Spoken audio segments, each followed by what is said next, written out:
প্রিয় শিক্ষার্থীবৃন্দ, আশা করি সবাই ভালো আছো। জুরানপুর অনলাইন স্কুল এবং দাউদকান্দি অনলাইন স্কুলের পক্ষ থেকে তোমাদের স্বাগতম। আমরা ইতোপূর্বে পরিমিতি 16.3 ত্রিভুজের ক্ষেত্রফলের কিছু গাণিতিক সমস্যার সমাধান করেছি। আজকেও আমরা বৃত্তকলার ক্ষেত্রফল কিভাবে নির্ণয় করব এই সংক্রান্তে দুই একটি গাণিতিক সমস্যা সমাধান করব ইনশাআল্লাহ। তাহলে দেখো, তোমরা বোর্ডে একটি বৃত্ত দেখতে পাচ্ছ। এই বৃত্তে ও এ হচ্ছে ব্যাসার্ধ। তাহলে ও এ ব্যাসার্ধ, এ বি চাপ, এ বি চাপ দ্বারা উৎপন্ন কেন্দ্রস্থ কোণ এ ও বি, এবং আরো একটি চাপ হচ্ছে এসি। এসি চাপ দ্বারা উৎপন্ন কেন্দ্রস্থ কোণ হচ্ছে এ ও সি। এখন বৃত্তকলা এ বি চাপে ও এ ব্যাসার্ধ, ও বি ব্যাসার্ধ। তাহলে কোন চাপ ও চাপের প্রান্ত বিন্দু সংশ্লিষ্ট ব্যাসার্ধ দ্বারা যে ক্ষেত্র, তাকে বলবো আমরা বৃত্তকলা। লক্ষ্য করো আবারও, কোন চাপ এবং চাপের প্রান্ত বিন্দু সংশ্লিষ্ট ব্যাসার্ধ দ্বারা যে ক্ষেত্র, সেই ক্ষেত্রকে বলবো আমরা বৃত্তকলা ক্ষেত্র। চিত্রে এ ও বি হচ্ছে একটি বৃত্তকলা, যেখানে এই যে এ বি চাপে ও এ এবং ও বি ব্যাসার্ধ দ্বারা এ ও বি এর ক্ষেত্রফল, এই এ ও বি হচ্ছে বৃত্তকলা। এখন এ বি চাপ দ্বারা উৎপন্ন কেন্দ্রস্থ কোণ হচ্ছে, এ বি চাপ দ্বারা উৎপন্ন কেন্দ্রস্থ কোণ হচ্ছে এ ও বি। ও বিন্দু থেকে আমরা যদি ওসি লম্ব আঁকি, তাহলে এসি চাপ দ্বারা কেন্দ্রস্থ কোণ হবে এ ও সি। এ ও সি এর মান হবে, যেহেতু লম্ব অঙ্কন করেছে ও থেকে ও এ এর উপর ওসি লম্ব আঁকি, সুতরাং কোণ এ ও সি হচ্ছে 90 ডিগ্রি। আমাদের এসি চাপ দ্বারা কেন্দ্রস্থ কোণ এ ও সি সমান 90 ডিগ্রি, এবং এ বি চাপ দ্বারা কেন্দ্রস্থ কোণ এ ও বি এর মান ধরা হচ্ছে থিটা। তাহলে আমরা জানি বৃত্তের কোন চাপ দ্বারা উৎপন্ন কেন্দ্রস্থ কোণ ওই চাপের সমানুপাতিক। আবারও বলছি, বৃত্তের কোন চাপ দ্বারা উৎপন্ন কেন্দ্রস্থ কোণ ওই চাপের সমানুপাতিক। সুতরাং আমরা কি লিখতে পারি? আমরা লিখতে পারি এ ও বি, বা বৃত্তকলা দেখো, বৃত্তকলা এ ও বি এর ক্ষেত্রফল ভাগ বৃত্তকলা এ ও সি এর ক্ষেত্রফল সমান। তাহলে এ ও বি দ্বারা যে চাপ, এ ও বি দ্বারা উৎপন্ন চাপের পরিমাণ হচ্ছে কত? এ ও বি দ্বারা উৎপন্ন, দেখো বৃত্তকলা এ ও বি এর ক্ষেত্রফল এবং কত। তাহলে এটা হচ্ছে এ বি চাপ দ্বারা উৎপন্ন কেন্দ্রস্থ কোণ হচ্ছে এ ও বি, এবং এসি চাপ দ্বারা উৎপন্ন কেন্দ্রস্থ কোণ হচ্ছে এ ও সি। বা বৃত্তকলা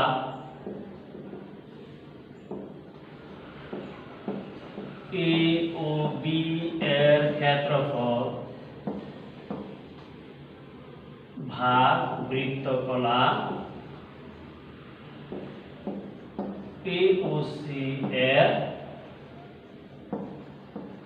ক্ষেত্রফল সমান। এখন এ বি চাপ দ্বারা উৎপন্ন কেন্দ্রস্থ কোণের মান হচ্ছে থিটা, এবং এসি চাপ দ্বারা উৎপন্ন কেন্দ্রস্থ কোণের মান হচ্ছে 90 ডিগ্রি। বা আমরা যদি এ ও বি এর ক্ষেত্রফল বাহির করি, বৃত্তকলা এ ও বি এর ক্ষেত্রফল, তাহলে কি করব? আর গুণন করব থিটা 90 ডিগ্রি ইনটু বৃত্তকলা এ ও সি এর ক্ষেত্রফল। লক্ষ্য করো, এ ও সি হচ্ছে সমস্ত বৃত্তের 4/1 এ ও সি এর ক্ষেত্রফল হবে সমগ্র বৃত্তের ক্ষেত্রফলের 4/1। আমরা জানি বৃত্তের ক্ষেত্রফল পাই আর স্কয়ার। তাহলে এখানে এ ও সি হবে সমগ্র বৃত্তের ক্ষেত্রফলের 4/1। তাহলে আমরা লিখতে পারি থিটা ইনটু 90 ডিগ্রি ইনটু 1/4 পাই আর স্কয়ার। যদি গুণ করি তাহলে উপরে হবে পাই আর স্কয়ার থিটা, আর নিচে 4 দ্বারা 90 কে গুণ করলে 360। তাহলে আমরা সহজেই বৃত্তকলার ক্ষেত্রফল নির্ণয় করতে পারবো যদি এই সূত্রটা আমাদের জানা থাকে। তাহলে বৃত্তকলার ক্ষেত্রফল সমান কি? বৃত্তকলার ক্ষেত্রফল সমান পাই আর স্কয়ার থিটা ভাগ 360। এই সূত্রের সাহায্যে আমরা গাণিতিক সমস্যার সমাধান করব। আসো আমরা পাঠ্য বইয়ে একটি গাণিতিক সমস্যার সমাধান করি। তাহলে চলো আমরা একটি গাণিতিক সমস্যার সমাধান করি।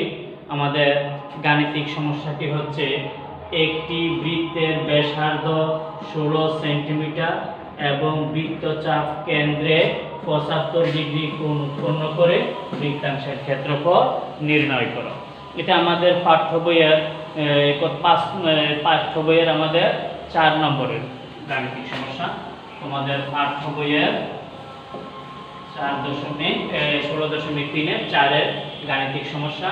আবারও দেখো, বৃত্তের ব্যাসার্ধ 14 সেন্টিমিটার দেওয়া আছে এবং কেন্দ্রে উৎপন্ন কোণ দেওয়া আছে আমাদের 75 ডিগ্রি। বৃত্তাংশের ক্ষেত্রফল ইতিপূর্বে আমরা চিত্রে কিভাবে বৃত্তাংশের ক্ষেত্রফল নির্ণয় করতে পারি সেই সংক্রান্ত কিছুটা আলোচনা করেছি। এবার আসো সরাসরি আমরা গাণিতিক সমস্যার সমাধান করি। আমাদের দেওয়া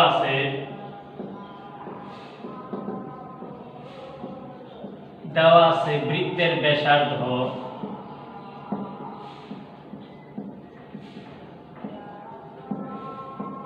আর সমান 14 সেন্টিমিটার। বৃত্তচাপ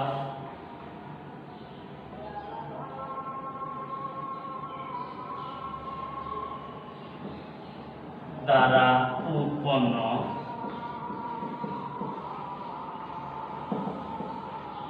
কেন্দ্রস্থ কোণ থিটা সমান 75। তাহলে আমাদের কি দেওয়া আছে?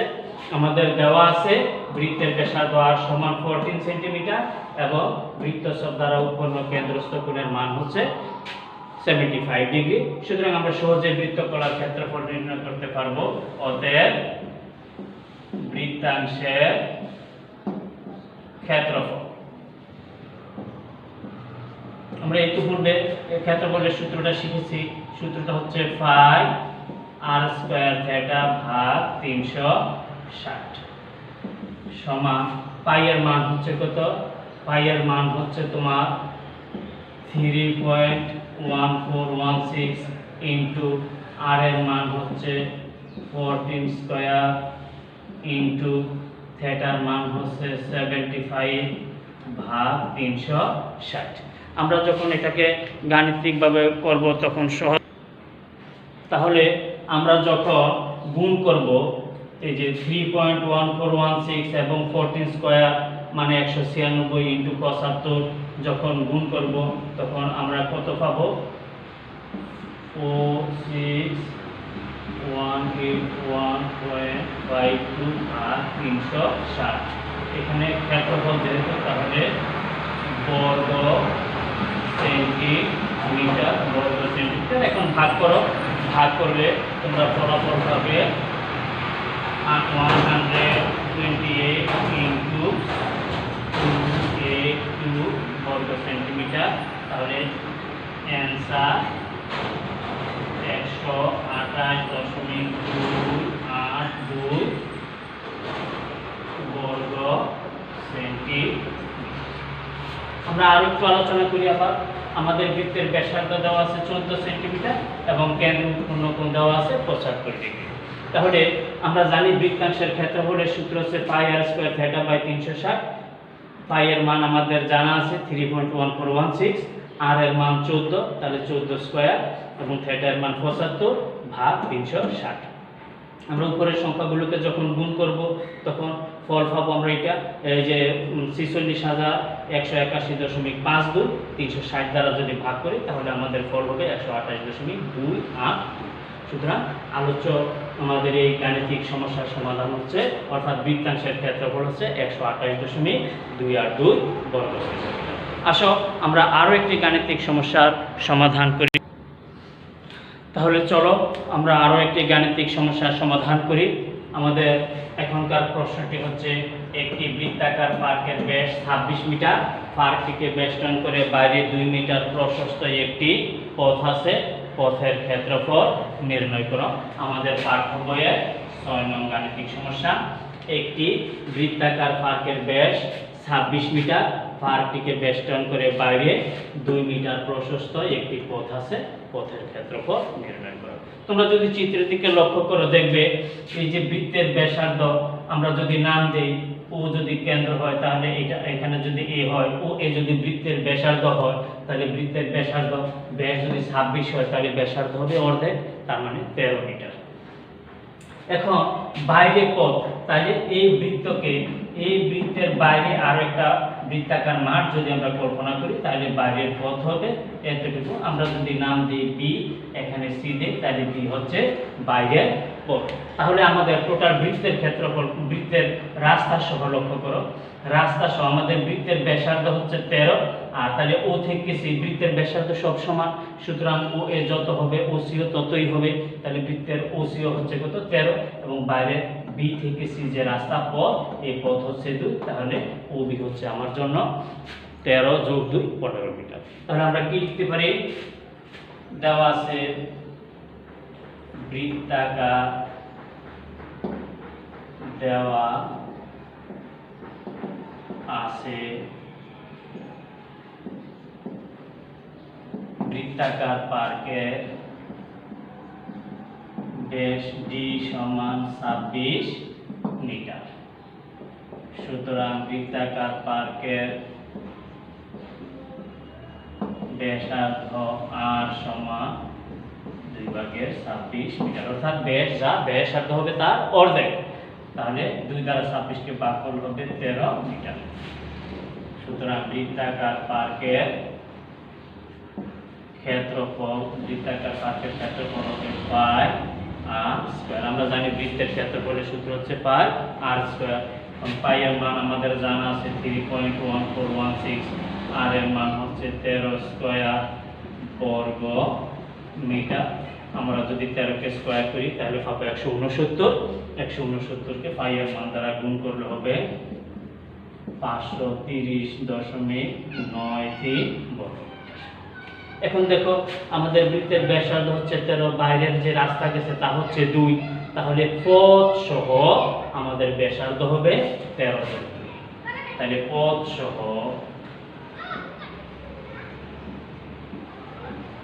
বৃত্তাকার পার্কের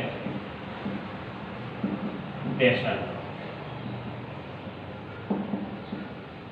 আর 1 ধরি। দেখো আবারও পথ, আমাদের টোটাল বৃত্তাকার মাঠের ব্যাসার্ধ হচ্ছে ও থেকে সি হচ্ছে 13 এবং পথ হচ্ছে 2, তাহলে 13 যোগ 2 অর্থাৎ 15। পথ 15 মিটার।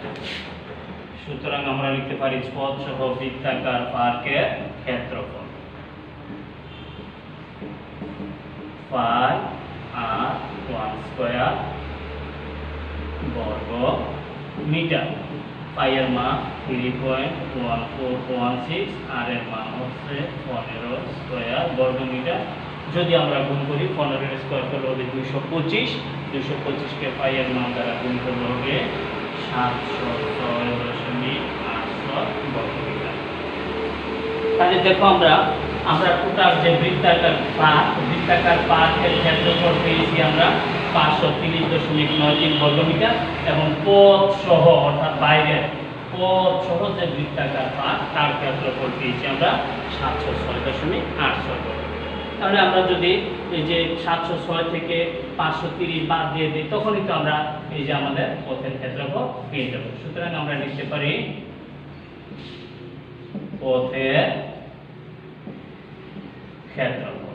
তাহলে পথ সহ পার্কের ক্ষেত্রফল হচ্ছে 706.86 বর্গমিটার এবং শুধু বৃত্তাকার পার্কের যে ক্ষেত্রফল ছিল তা হচ্ছে 530.93 বর্গ মিটার। বিয়োগ করলে বিয়োগফল হবে 175.93 বর্গ। আবারও লক্ষ্য করো, আমাদের পার্কের ব্যাস দেওয়া আছে 26, তাহলে ব্যাসার্ধ হবে 26 কে 2 দ্বারা ভাগ অর্থাৎ 13 মিটার। পার্কের ক্ষেত্রফল পাই আর স্কয়ার, পাই এর মান আর এর মান বসিয়ে গুণ করলে আমরা 530.93 বর্গ মিটার পেলাম আমাদের বৃত্তের ক্ষেত্রফল। এখন বাইরে যদি 2 মিটার রাস্তা যায় তাহলে আগে ব্যাসার্ধ ছিল আমার 13, এখন পথ সহ 2 হলে এখন হবে 13, তার সাথে পথের 2 মোট হচ্ছে 15 মিটার। তাহলে এখন পথ সহ ব্যাসার্ধ হচ্ছে 15 মিটার, ক্ষেত্রফল অনুরূপ পাই আর ওয়ান স্কয়ার বর্গ মিটার বাস গুণ করে দিলে 706.86 বর্গ মিটার। আমরা দুইটা ক্ষেত্রফল পেয়েছি, একটা বৃত্তাকার মাঠের আর একটা পথ সহ বৃত্তাকার মাঠের ক্ষেত্রফল পেয়েছি। এখন যদি আমরা পথ সহ ক্ষেত্রফল থেকে শুধু বৃত্তাকার মাঠের ক্ষেত্রফল বাদ দিয়ে দেই তাহলে আমরা পথের ক্ষেত্রফল পেয়ে যাব। তাহলে পথের ক্ষেত্রফল 706.86 বর্গ মিটার থেকে 530.96 বর্গ মিটার বাদ দিলে বিয়োগ করলে আমরা পাবো 175.93 বর্গ মিটার। এটাই আমাদের উত্তর, অ্যান্সার 175.93 বর্গ মিটার। আশা করি তোমরা আজকের দুটি গাণিতিক সমস্যা বুঝতে সক্ষম হবে। আমরা পরবর্তীতে আমরা ঘনবস্তুর ক্ষেত্রফল নিয়ে আলোচনা করব পরবর্তী ক্লাসে। ততক্ষণ পর্যন্ত সবাই ভালো থাকো, সুস্থ থাকো, তোমাদের সবার মঙ্গল কামনা করছি। আল্লাহ হাফেজ।